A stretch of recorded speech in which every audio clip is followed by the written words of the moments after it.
Welcome back to another episode of Web3 Insights, the show where we speak with the builders and operators that are shaping the next era of decentralized technology and finance. Today, I'm thrilled to be joined with Paul Howard, who is a senior director at Wincent.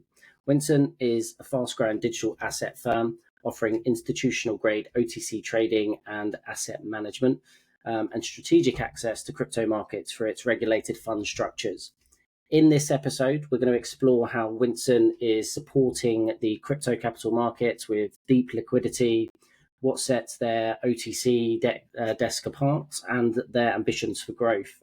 Also, we're going to have a look at what's next in their expansion into the US and what that means for the future of the business. So, Paul, thank you so much for coming on. Thank you, Aaron. Great to be here. Absolutely. Paul, to get started, can you introduce yourself, give us a bit of a quick overview of Winston, who you are, what you do, and what you serve, or who you serve, should I say? Yeah, thanks a lot. It's great to be here. Myself, I've got a technical background, so I was a computer science grad, took a look at the finance world and just saw a lot of inefficiencies. Working as an intern back in 1996 on the commodities trading floor, people were still using paper and pens. I just thought how technology could revolutionize this space. Fast forward to 2012 when I got into Bitcoin, realizing how easy it was to transmit money around using this as an indelible sort of way of transmitting capital fast. Brought me into the world of DeFi and Ethereum in 2016 plus. Culminated in me leaving my job at Goldman Sachs at the time to set up a small venture capital business. So invested in around 100 different companies around 2018, and that culminated in me joining Wincent eventually. Wincent have been around for 8 years. Historically, if you've not heard of us before, it's because we've deliberately kept ourselves very under the radar. We've done that for a couple of reasons, mainly one around security.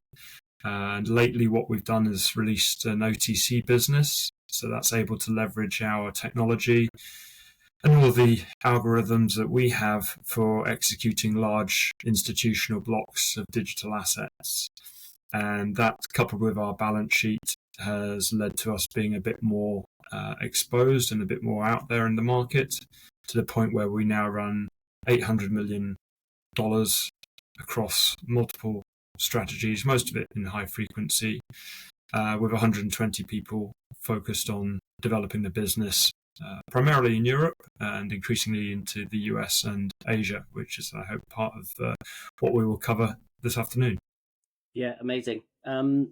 What is it exactly that excites you most about the mission at Winston today? I think there's a raft of opportunities for a company like Wincent. We're finally getting institutional adoption in digital assets, and we've seen that just with the recent introduction of ETFs. We are talking to clients and talking to traditional finance players. You know, you see this even being mentioned by JP Morgan, BlackRock, and all of the institutions who 5-6 years ago were saying that they would fire employees if they touched this asset class. So it's really exciting that we've got this, what sounds to me like a kind of huge lake of opportunity. And I think we have got a very unique product. There's probably 4 or 5 of the big market maker OTC houses out there who are crypto native like ourselves, that have really invested in the technology and the people with the balance sheet to do this job well. So yeah, when you ask what's exciting for me, it's the institutional adoption, and it's the part that Winston can play in that as a regulated hedge fund and market maker with our balance sheet and technology. That makes it very exciting to have that opportunity in front of us. It's not a shrinking business, shall we say. Yeah, no, absolutely. Let's talk about Winston's fund and OTC services, which really feel like the core pillars of what you're building. Can you walk us through the fund structure, its focus, and what differentiates your OTC offering from others in the market? Yeah, so firstly, just in terms of the fund structure, we have got a really interesting story from the brothers who founded the company. They had set up basically an arbitrage, a funding arbitrage business themselves in their bedroom. So like a lot of the superstars of the tech world, the Googles of the space, these guys started from very humble beginnings, math Olympiads by trade. They took this to a new level when they kind of quantitatively started moving these trades across multiple exchanges. That led to setting up a fund structure around 7 or 8 years ago, all of which is now under one master, what we call multi-strategy fund. Nice. That fund primarily runs a market neutral type of strategy. We're trading spot, we're trading perps, and we're doing somewhere between $3 to $5 billion a day in notional value across the top, let's say 100 coins. So you ask what differentiates us. There's obviously some big names out there, and increasingly names coming in from the outside world as well, whether it's the likes of Jane Street or Citadel and others who are dipping their toes in. But when we look at the other crypto natives, our focus has always been to do what we do very well. We don't connect to 200 exchanges. We concentrate on a small subset that has about 90% of all of the flow. We have our technology stack razor sharp with some of the best engineers and some of the best traders who are looking for these opportunities where we can see a discrepancy between whether it's exchanges or products, for us to step in and provide liquidity. So, for example, with the ETF business, that's been something where we are very comfortable trading at large size, and with our technology stack able to do that at very marginal cost. The balance sheet that we have lets us take on large positions, 50 mil, 100 mil, and then turning that around and recycling that intraday. Our banking rails that we have allow our clients to take that money out within the day, same day settlement on huge blocks. That's where we really come into the mix. And I think doing that with a regulated fund means that we are, let's say, more transparent. We have a duty to our investors that some of the other prop shops perhaps don't have. And I can explain, that manifests itself not just from the way that the brothers view their business and view the employees in the company, but all the way to the types of trades that we do. So historically, we've not transacted in the market making pump and dump type of plays. The perception is that that's a bit of a unfair trade, a dump on retail. That's not where we want to operate. We want to be providing the big institutions in this space with the liquidity that they need in a regulated, transparent manner. Yeah. Naturally, we're in a market that, can be fragmented or volatile. What do your clients value most about how Wincent handles, execution, risk, and settlement? Yeah, we've still got a lot of work to do. I came from one of the best electronic desks on the street at Morgan Stanley and Goldman. I do think that what we will come to in the crypto world will be to look at the best execution. So we will look at client markouts. We will look at how we're performing relative to different benchmarks, how we can minimize market impact, and having, I would say, the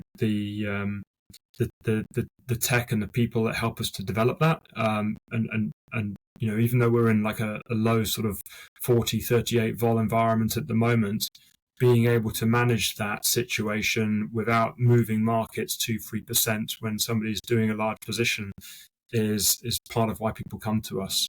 There's a big agency business in digital assets, which is where obviously people are not taking the positions down onto their balance sheets. Winston is fully capable of taking down those positions, whether we hedge them or go long or trade out of those within the same day or the same month. Mm-hmm. There's not many people in the space who can do that. And whether we work with them as clients or we work with, attacking the underlying client market behind that, I think that's where Winston, our position is. It's big size liquidity at cheap price. Yeah.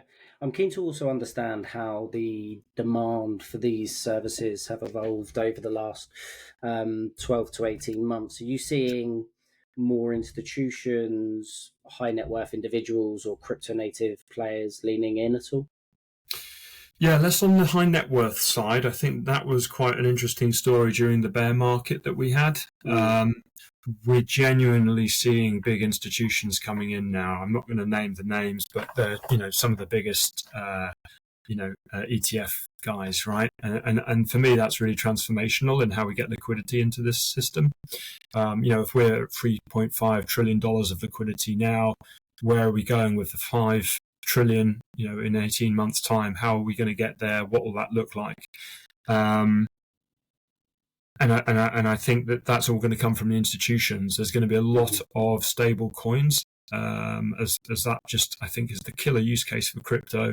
You can look on the blockchain, find historical settlements where money went to.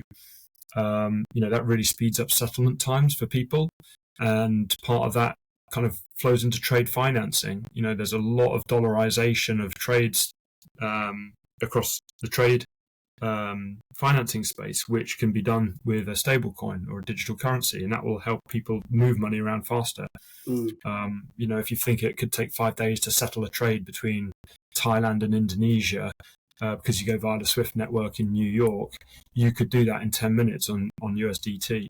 So I think that's the big space that we're seeing. It tends to be institutions, and it's tending to be like commercial companies. We're seeing a lot of uptake from shipping, oil, all the way through to payments. And the cool thing is that you don't have to pay with Bitcoin like adverts were telling us 5 years ago. Yeah. All of these payments are happening with stablecoins behind the scenes. So it's facilitating, I think, just a much more efficient way of moving capital around rather than paying, 9% to send your relatives abroad a little bit of money via a transfer system. Yeah, sure. You've spoken about Wincent's growth ambitions. Can you tell us more about what that looks like in 2025? What are some of the major initiatives or markets that you're focused on right now? Yeah, I'll, I guess say, we're very interested to sort of emulate the success of some of our peers in the space and provide, liquidity where our clients are asking for it. The first way that we want to do this is in a regulated, proper institutional manner. So we have a chaperone license in the US. We have applications for money transmitter licenses and similar in multiple states across the US. I think it's been a bit of a sleeping tiger for the last 5 years. We're seeing a lot of opportunity in the Americas. I think then if you look to the South in Central America and South America, there's the payments business and the remittance business, which is huge. So that's very interesting for us, establishing partnerships there. And overall, Asia, I think has got a lot of fast money there. There's an expansion that we're planning for there. And of course, we've got applications in with the regulators in several of the jurisdictions there, and also the Middle East for our expansion. So, how does it look? We're trying to do a lot of things at the same time, and that's why you might have seen an article earlier this year about our hiring plans. We're trying to do it in the right way. We maintain a high bar for everybody that we bring on board, and we really need people who have got those hats that can be both let's call it like a sales or relationship manager, a genius with a spreadsheet and know, what a liquidity pool on DeFi looks like. Yeah. Let's talk about the US expansion specifically. Why now? What are the challenges and how are you navigating the regulatory and operational landscape? Yeah, I was actually lucky to be in New York, November the 4th, 5th. There was people crying in the streets, but I think sort of silently there was a lot of people in the digital asset space who were quite happy that we were going into a new paradigm. So we've really seen those doors open up post January, and obviously being the biggest capital markets economy in the world, seeing this breadth of new legislation that's due to come out probably by the time this gets published, I think is going to be very substantial for companies like Wincent, who've been building away for the last 7 years and now have a market that has been reopened back up, so to speak. So there's an opportunity there in the US, and I think that that's going to be geared towards the traditional finance institutions, your top 10 long-only funds, people who are looking to get exposure into the new tech. That space I think is exciting. There's also a big options market in crypto, which I think if you look at how the FX options market has developed, crypto's got a long way to catch up there. So that's something that we're interested in taking a look at. At the moment, we only trade, perpetuals and spot. So there's a lot of opportunity for us to grow not just the product, but the geography and also the client segments in the States. Yeah, no, absolutely. Zooming out a bit, what's your outlook for the crypto capital markets more broadly? What trends are you sort of tracking closely across OTC, custody, and funds flows? Yeah, the last 6 months has all been about the, or maybe if we rewind further, it was all about the ETF flow. And what we're seeing is very shrewd players in the ETF world now looking for sort of, execution around 1 to 2 basis points. Now, you can only do that when you've got size. That's something that that we're very keen to operate in. The market feels like it's at a point where there's an established amount of players now who are offering liquidity on the ETF front. Yeah. So I think we'll start to see that taper off. You're getting Doge and Sol ETF applications approved, and that's kind of coming off of the back of what was a relatively quiet 2 years in crypto. You had foundations that didn't have enough money to support their OPEX. And so there was a lot of locked token deals, which is where foundations will sell you, $10 million of tokens at a cost of 5 million. That trade is a bit like the ETF sort of trade, sort of diminished a lot over the last 6 months. And we've seen the resurgence of the BTC corporate treasury trade. And this is where a corporate might have a $10 million business and then suddenly declare that it's putting $100 million of Bitcoin on its balance sheet and its stock price shoots up 5x. Mm-hmm. I think, following the Michael Saylor sort of model, that we're at a stage where there's a saturation in that game. We're going to see a rotation into ETH Treasury next, Solana Treasury. So copy and paste that BTC Treasury model into some of the other L1s. I think that's the story for the next 6 months. And coupled with market making on stablecoins, there's a big opportunity. USD1 has been kind of launched with a fanfare of, albeit the Trump administration's backing through WLF. And we're seeing a lot of the big TradFi players come up with their own stablecoins, which I think is going to just help the industry gain credibility and facilitate liquidity on things. I kind of wonder why people are still using checks these days to pay their bills. So stablecoins, I think, are one of the other big trends that you want to be a market maker in those things. Absolutely. What does institutional adoption actually look like from your seat? Are the narratives matching the activity you're seeing on the ground? Yeah, I mean, I've got to laugh, right? Because you get so many contradictions when you look back on Twitter, don't you? On X, you've got people who are throwing out their staff because they were trading this stuff. So I think, in my head, I was going to say it's, what does institutional adoption look like? It's kind of like making sure that, Jamie Dimon and some of these guys, they're not puking up when they hear the word cryptocurrency. But it looks a lot more institutional. It's always been a decentralized thematic, and that's kind of why I got into this in the first place. Giving power to people and individuals. But you can only go so far with that market. So institutional adoption will look at BTC holdings, balance sheets, having BTC on them, Ethereum, people running nodes, people running infrastructure, whether that's some of the new L1s that have been launched, like, Supra and some of these other things that have got like millions of transactions a second. Like at that point, you're able to solve payment problems. Like, why does it take me, like, if I send money on a Friday and there's a bank holiday in the US on Monday, it doesn't hit somebody's account till Tuesday or Wednesday. When you can use a digital asset and move that around within 10 minutes. Yeah. So I think institutional adoption just means a lot more acceptance of cryptocurrency as a means of moving treasury around. We've got the ETF market. We've got a lot more funds coming into the space. We've got it accepted now as an asset class. I was at the Goldman Sachs Digital Asset Conference in London recently, and the quality and caliber of people and institutions in that room was fascinating. We wouldn't have had that 5 years ago, and to have a major name like that, with Matt and Max kind of spearheading all of that, I think that's what institutional adoption looks like.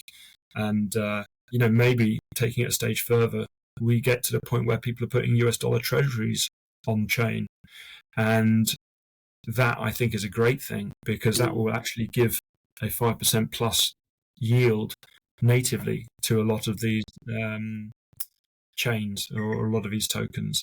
The crypto bros will end up holding US Treasury debt. I think that's a great thing, and it's back from a political perspective as well, rather than having state actors or others owning the debt. Very interesting. That's how it kind of looks to me over the next year or two. Amazing. And looking ahead for Winston, what's next for Winston? Any exciting launches, hires, or expansions that we should keep an eye out on? I think the big competition for us is how we really double down on our returns. As a fund, we've been returning 50% plus every year the last 7 years. We're starting to see some of that alpha decay from the market this year. It's important for us to stay ahead of all the technological developments. So we're really keen to talk to, top quality engineers, top traders, people who might not even have any crypto experience, and bring them into the pod. We've got, I think, a decent foundation, but we want to, be awake and listening to ideas and people who come from outside of our space. So, big on Asia expansion, bigger still on US expansion. I can't give too much away, but we're going to be making some key hires over the next 6 months, which I think will help us with our breadth of knowledge and the products that we offer. So although the fund is sort of soft closed, shall we say, we're very keen on expanding that and maintaining our trajectory and returning those performances that we've seen of the late 8 years back to investors still. Awesome. And just finally, to finish up, if someone wants to work with you, whether as a fund LP, OTC client, or institutional partner, what's the best way to reach out or get started? Yeah, look, we host events all around the world. We'll be in New York shortly, Chicago. Keep an eye out on Twitter or X or LinkedIn. You'll be able to see what we're doing there. We host a number of Math Olympian competitions around Europe. We work with a lot of the universities in terms of recruiting some of the smartest brains that come out from places in Europe. Amazing. We're obviously at a lot of the big events as well, the Token 2049s of this world, Consensus, the TIE in New York, and other places where we'll typically throw a little party or something as well. So try and bring everybody together. There's such a diversity of minds in this space. I would say an in-person meeting counts for volumes, and you can track us down through social media to find out where those are happening. Alternatively, reach out to us on our website. We didn't even have a website 3 years ago, so we've brought that into the front, and you can contact us through there. Amazing. Paul, thank you so much for your time. Really appreciate it. Big thank you to yourself and the Winston team for joining us on today's episode. To our audience, whether you're trading size, looking for fund access, or just keeping an eye out in the crypto capital markets, Winston is definitely a name to watch. So do go and follow them on their socials. As Paul mentioned, they're going to be at several events this year, so do go and check that out. If you enjoyed this conversation, make sure to subscribe to the Web3 Insights podcast series on YouTube and Spotify. And for any support with hiring, growth strategy, or breaking into Web3 Talents Network, head to web3-insights.com. Thank you once again, Paul, and thanks to everyone for listening. Thanks, Aaron. Have a great day. Cheers.